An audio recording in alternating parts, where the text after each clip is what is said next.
The front-facing stereo speakers push out nice, clear audio and get plenty loud. I never really felt the need to push the volume past 20% when playing around the house, but I wouldn't turn my nose up at punchy bass response on a future entry in the series.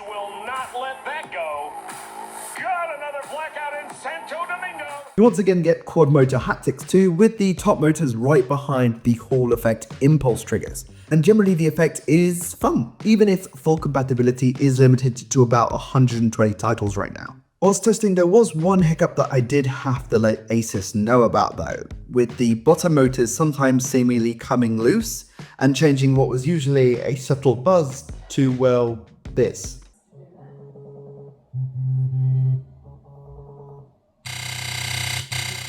And it looks like I wasn't alone in this issue. So here's hoping that isn't a widespread problem, or if it is, Asus gets on top of it right away.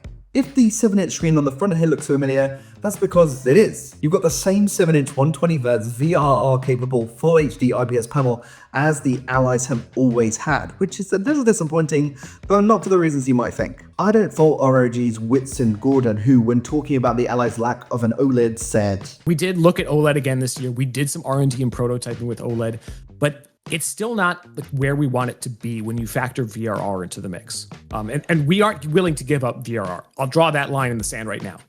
I am of the opinion that if a display doesn't have variable refresh rate, it's not a gaming display in the year 2025, as far as I'm concerned, right? Like that's a must-have feature. And OLED with VRR right now draws significantly more power than the LCD that we're currently using on the Ally, and it costs more. But I do think Asus could have given us a bright display, past the current panel's 500 at peak, and an anti-reflective coating. Not a true matte display like you now get on some tablets, but something akin to the reduced reflectivity on the likes of Samsung's Galaxy S25 Ultra smartphone.